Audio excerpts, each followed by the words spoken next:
करारे नोटों की गड्डियां, 2500, 200, 100, 50 की गड्डियां। खनिज अधिकारी प्रदीप खन्ना के यहाँ लोकायुक्त की हुई छापेमारी के बाद इस काले धन की बरामदगी हुई है। दरअसल आज सुबह सुबह लोकायुक्त की टीम ने सबसे पहले प्रदीप खन्ना के पटेल नगर के फ्लैट पर छापेमारी की, जहां से कैश के अलावा घर और जमीन के कई दस्तावेज भी मिले।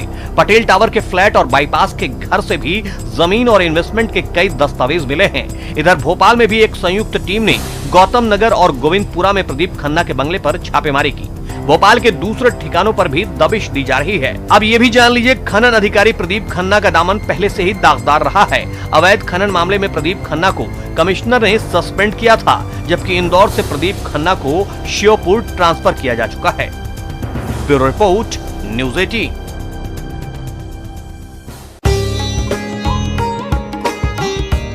महाकालेश्वर ज्योतिर्लिंग के खनन को लेकर सुप्रीम कोर्ट ने आज अहम फैसला सुनाया है। गर्भगृह में प्रवेश रोकने की मांग को लेकर सुप्रीम कोर्ट का यह फैसला आया है। दरअसल प्राचीन महाकालेश्वर मंदिर के गर्भगृह में जो ज्योतिर्लिंग है, उसको लेकर ये कहा जा रहा था कि लगातार श्रद्धालुओं के आने से ज्योतिर्लिंग का क्षरण हो रहा है। इसलिए सुप्रीम कोर्ट के आज के फैसले में जस्टिस अरुण मिश्रा ने प्रबंध समिति को उज्जैन के महाकालेश्वर मंदिर में शिवलिंग को संरक्षण देने के निर्देश दिए, क्योंकि कोर्ट ने भी माना है ज्योतिर्लिंग का क्षरण हो रहा है। जस्टिस अरुण मिश्रा ने फैसला सुनाने के बाद कहा कि शिव की कृपा से ये फैसला भी हो गया। जस्टिस अरुण मिश्रा कल रिटायर हो रहे हैं। जस्टिस अरुण मिश्रा का यह आखिरी फैसला था। सुशील पांडे, न्यूज़ 18, दिल्ली।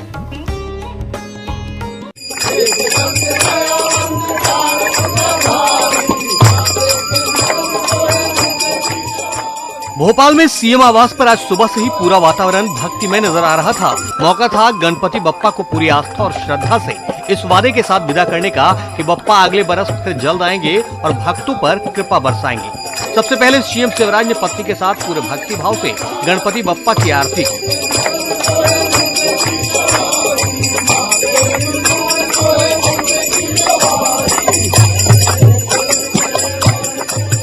कोरोना काल है, इसलिए सुरक्षा के खास इंतजाम भी किए गए थे। खुद सीएम, उनकी पत्नी और वहां मौजूद तमाम लोगों ने मास्क लगा रखे थे। आरती के दौरान सोशल डिस्टेंसिंग का भी ख्याल रखा गया था। झांझ, मंजीरा और ढोल के साथ गणपति की आरती से पूरा माहौल भक्तिमय नजर आ रहा था।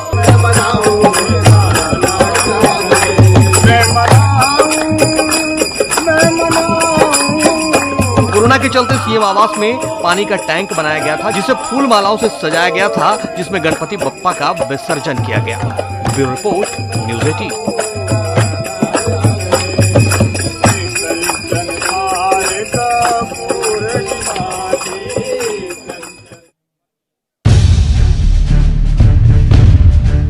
मध्य प्रदेश में बारिश के बाद कई जिलों में हालात खराब हैं। ऐसे में सीएम शिवराज एक्शन में दिखे। सीएम ने बाढ़ प्रभावित इलाकों का दौरा किया और मदद का भरोसा दिया। तस्वीरें होशंगाबाद की है। यहाँ बालाभेट में 4 दिन से बाढ़ में घिरे लोगों की सुध सीएम शिवराज ने ली। रेस्क्यू टीम के साथ सीएम गाँव पहुँचे और लोगों से उनका हालचाल जाना। सीएम ने लोगों को मदद का भरोसा दिया, फिर सेना की बोट से वापिस लौटे। तस्वीरें सीहोर की हैं। यहाँ सीएम बुधनी के नसरुल्लागंज पहुंचे। सीएम ने बाढ़ प्रभावित नीलकंठ, अतरालिया मंडी, सातदेव, बाला गांव का बोट से जायजा लिया। सीएम ने ग्रामीणों से मुलाकात की और हर संभव मदद का भरोसा दिया। सीएम का दौरा रात में भी जारी रहा। सीएम अंत में अतरालिया मंडी पहुंचे। यहाँ सीएम ने लोगों को नुकसान की भरपाई का भरोसा दिया। सीहोर जिले में आया हूँ और यही कहने आया हूँ, पूरा प्रशासन अपने साथ है। कमिश्नर, आईजी, एसपी, कलेक्टर, एक एक घर का सर्वे होगा, नुकसान का आकलन होगा, फसलों का सर्वे अलग करेंगे। मध्य प्रदेश में लगातार बारिश की वजह से कई जिलों में नदियां उफान पर हैं। ऐसे में बाढ़ प्रभावित इलाकों में लोग प्रशासन से मदद की उम्मीद लगा रहे हैं। सीएम के दौरे से मदद की आस बढ़ी है। होशंगाबाद से शैलेंद्र के साथ सीहोर से प्रदीप, न्यूज़ 18, मध्य प्रदेश।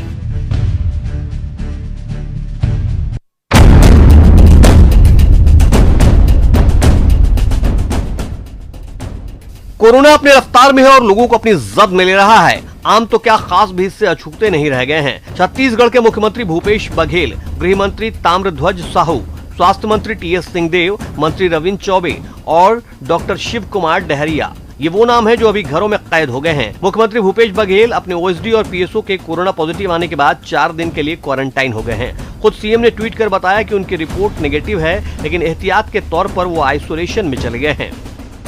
गौरतलब है कि इससे पहले भी सीएम भूपेश बघेल ने कोरोना संक्रमितों के संपर्क में आने की वजह से कोरोना जांच करवाई थी। फिलहाल इस बार भी सीएम और उनके परिवार की कोरोना रिपोर्ट नेगेटिव आई है। दरअसल इससे पहले एनएसयूआई के प्रदेश अध्यक्ष कोरोना संक्रमित पाए गए थे। इस युवा नेता ने संक्रमित होने से एक दिन पहले मुख्यमंत्री भूपेश बघेल से मुलाकात की थी। Bureau report, news 18। Avdhesh Mishra, news 18, Raipur. रूप से कोई बड़ा हादसा हो सकता है। संजय तिवारी, न्यूज़ 18, पन्ना।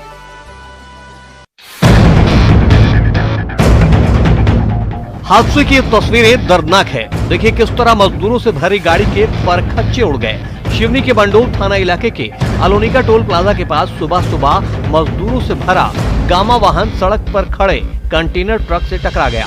बताया जा रहा है कि गाड़ी में 16 मजदूर सवार थे, जिनमें से 3 मजदूरों की मौत हो गई, जबकि 12 मजदूर घायल हो गए हैं। घायलों में 4 मजदूरों की हालत गंभीर बताई जा रही है। ये सभी मजदूर बिहार झारखंड के रहने वाले हैं और महाराष्ट्र के सांवनेर और अमरावती काम पर वापस लौट रहे थे। दरअसल कोरोना काल में ये सभी मजदूर अपने घर वापस लौट गए थे और काम शुरू होने पर अपने घरों से काम पर वापस लौट रहे थे। फिलहाल घटना के बाद पुलिस ने शवों को पोस्टमार्टम के लिए भेज दिया है और मामला दर्ज कर हादसे की जांच शुरू कर दी है। अजहर खान, न्यूज़ 18, सिवनी।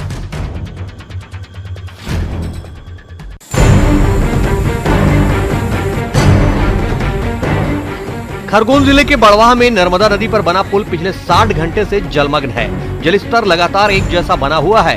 पानी पुल से करीब 5 फीट ऊपर बह रहा है।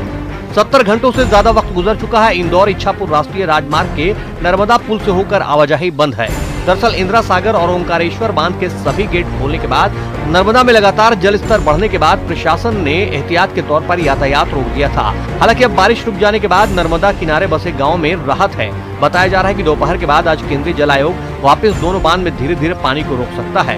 फिलहाल पुल के ऊपर से लगातार पानी बह रहा है, लेकिन दोपहर के बाद जलस्तर कम होने की संभावना है। प्रशासन ने एहतियात के लिए पुख्ता इंतजाम कर रखे हैं और इंदौर इच्छापुर राजमार्ग को डाइवर्ट कर रखा है। खरगोन होते हुए वाहन इंदौर और महाराष्ट्र की ओर जा रहे हैं। आशुतोष पुरोहित, न्यूज़ 18, खरगोन।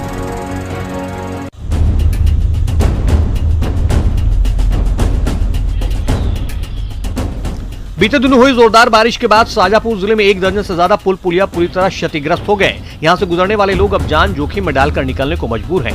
पहली तस्वीर भदोनी के पास बने जल संसाधन विभाग के बैराज को जोड़ने वाली सड़क की है। यहां पुलिया का बड़ा हिस्सा पानी में बह गया और लोग इस छोटे से पटरी नुमा रास्ते को मोटरसाइकिल के जरिए पार कर रहे हैं। जरा सी चूक में ये वाहन सहित 5 फीट से ज्यादा गहरे पानी में गिर सकते हैं और ये लापरवाही जानलेवा साबित हो सकती है। 70 लाख की लागत से इसकी ऊंचाई बढ़ाई गई थी, लेकिन बारिश में ये पुलिया भी बह निकली। दूसरी तस्वीर मोहन बड़ोदिया से नलेखड़ा जाने वाली सड़क की है। देखिए बारिश के दौरान कैसे तालाब की पाल पर बनी ये निर्माणाधीन सड़क पानी में बह गई। देखते ही देखते पूरा हिस्सा पानी के सैलाब में बह गया। तीसरी तस्वीर शुजालपुर क्षेत्र की है, जहां काली पीपल को जोड़ने वाली भीलखेड़ी पुलिया बारिश के बाद किस तरह क्षतिग्रस्त हो गई और लोग मजबूरी में इस टूटी पुलिया को पार कर रहे हैं। तिलावत मीना, लालूपुरा सहित कई गांव में लोग क्षतिग्रस्त पुलियाओं को पार करने को मजबूर हैं। हर बारिश के बाद इन निर्माण कार्यों की पोल इसी तरह खुलती है, लेकिन जिम्मेदारों के कानों पर जूं नहीं रेंगती। सुनील हंचोरिया, न्यूज़ 18, शाजापुर।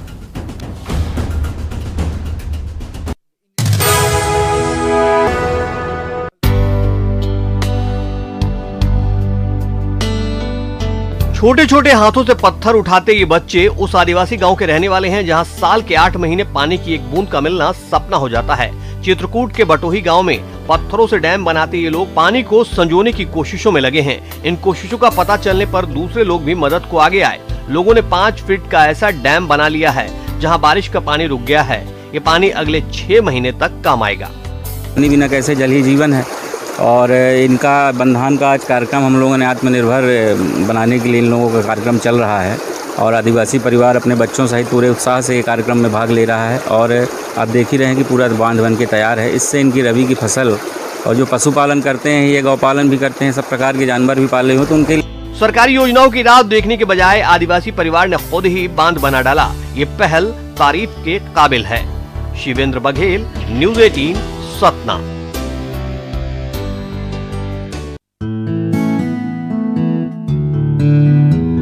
बढ़ती महंगाई के बीच आज से इंदौर के लोगों को थोड़ी राहत मिल गई है। इंदौर में आज से दूध 2.5 रुपए प्रति लीटर सस्ता हो गया है। अभी तक दूध 48 रुपए प्रति लीटर बिक रहा था, जिसे घटाकर 45 रुपए 50 पैसे प्रति लीटर किया गया है। दरअसल बारिश की वजह से पशु आहार की कीमतों में आई कमी और दुधारू पशुओं की घटी हुई कीमत के चलते इंदौर दुग्ध विक्रेता संघ ने ये फैसला लिया है। बरसात में दूध के उत्पादन में भी बढ़ोतरी हुई है, इसलिए दूध की कीमतों में कमी की गई है। वह जो अभी तक 48 रुपये बंदी का दूध का भाव मिल रहा था, वह अब 45 रुपये 50 पैसे प्रति लीटर के हिसाब से उपभोक्ताओं को उपलब्ध होगा। इंदौर में रोजाना 12 लाख लीटर दूध की खपत होती है, जिसमें से 10.5 लाख लीटर खुले दूध की सप्लाई होती है। ऐसे में जहां सांची दूध की कीमतों में 9.5 रुपए लीटर का इजाफा हो चुका है, वहीं खुले दूध की कीमतों में आई कमी से आम लोगों को राहत जरूर मिली है। अरुण कुमार त्रिवेदी, न्यूज़ 18 इंदौर।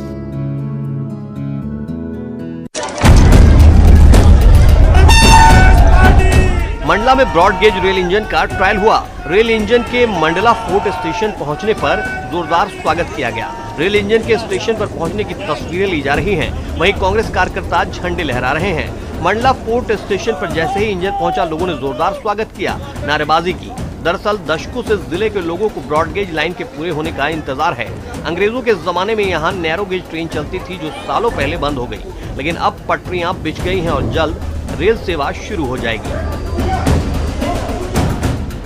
ये ट्रेन इंजन का ट्रायल ले रहे थे हम लोग। ट्रैक हमारा आज का टारगेट था, फिट हो गया है। ट्रैक वहाँ से लेके आपका जो चिरे डोंगरी से मंडला फोर्ट जो है, ट्रैक फिट हो गया है हमारा।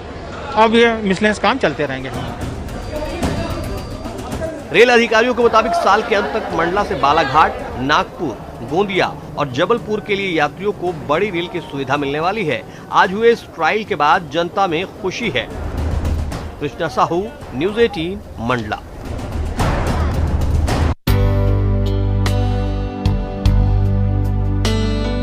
तमाम वाद विवाद के बीच आखिरकार आज से जेईई मेंस की परीक्षाएं शुरू हो गई। पूरे छत्तीसगढ़ में 5 परीक्षा केंद्र बनाए गए हैं। राजधानी रायपुर के सरोना में 1 परीक्षा केंद्र बनाया गया है। कोरोना संक्रमण को देखते हुए इस बार कई नियम कायदों के साथ ये परीक्षाएं आयोजित की जा रही हैं। परीक्षार्थियों को 2 घंटे पहले से परीक्षा केंद्र तक पहुंचना था, ताकि आराम से सबकी जांच हो सके। परीक्षाएं सुबह 9 बजे से शुरू हुई। ममता लांजवार, न्यूज़ 18 रायपुर।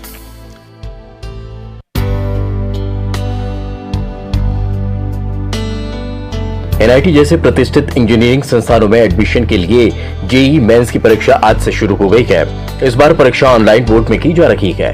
परीक्षा 2 शिफ्ट में सुबह 9 बजे से दोपहर 12 बजे तक और दूसरा दोपहर 3 बजे से शाम 6 बजे तक की जा रही है। इंदौर के 3 सेंटर्स पर परीक्षा आयोजित की जा रही है, जिसमें देवास नाका के ion digital zone, IPS college और ओरिएंटल यूनिवर्सिटी में करीब 8,000 छात्र परीक्षा दे रहे हैं। परीक्षा के लिए खास ड्रेस कोड भी निर्धारित किया गया है। उम्मीदवार को बड़े बटन वाले कपड़ों के साथ ही पूरी आस्तीन के कपड़ों को पहनने की मनाही है। मोटे तलवे वाले या फिर हाई हील शूज और सैंडल भी नहीं पहन सकते हैं। कोरोना के चलते खास एहतियात बरते जा रहे हैं। परीक्षा केंद्र पहुंचने पर सुरक्षाकर्मी हर कैंडिडेट्स की थर्मल स्क्रीनिंग कर रहा है। कैंडिडेट सैनिटाइजर की 50 ml की बोतल परीक्षा केंद्रों में साथ ले जा रहे हैं। साथ ही कैंडिडेट्स को 3 लेयर वाले मास्क एग्जाम सेंटर में ही दिए जा रहे हैं। अरुण कुमार त्रिवेदी, न्यूज़ 18 इंदौर।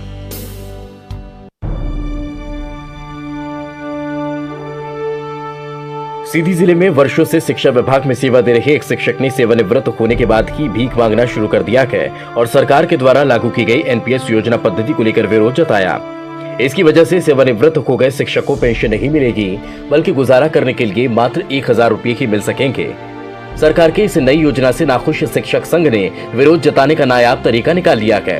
उनका कहना है कि सेवानिवृत्त हो रहे शिक्षक अब भीख मांगकर अपना गुजारा करेंगे। विरोध जता रखे मास्टर साहब पुरानी पेंशन योजना बहाली की मांग कर रहे हैं। मास्टर साहब का मानना है कि 1,000 रुपये में घर परिवार चलाना मुश्किल होगा, तो भीख मांग कर की गुजारा करना पड़ेगा, इसलिए रिटायर्ड कुत्ते की भीख मांग रहे हैं। दूसरी तरफ जिला शिक्षा अधिकारी का कहना है कि इनका एनपीएस कटता है, जिसमें जितना आपका कटेगा उतना ही शासन मिलाकर आपको देगी। हरीश द्विवेदी, न्यूज़ 18 सीधी।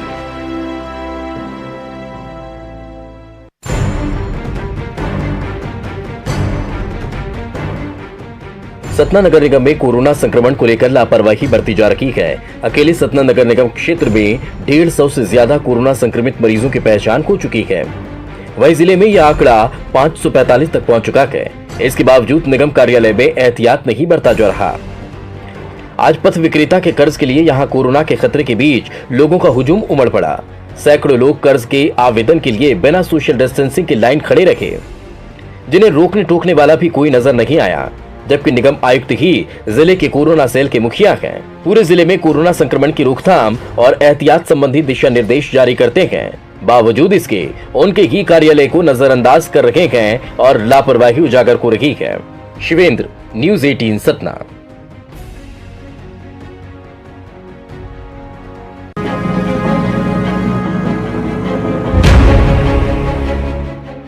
पितरों की शांति के लिए पिंडदान। गया में विश्व प्रसिद्ध पितृपक्ष शुरू हो गया है। हालांकि कोरोना की वजह से इस बार मोक्ष नगरी गया में सन्नाटा पसरा है।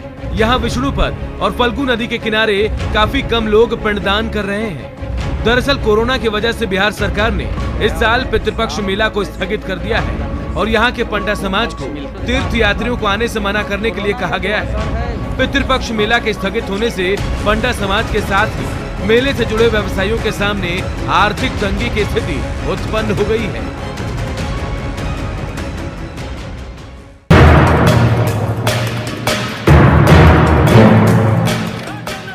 गुस्से में गंगा।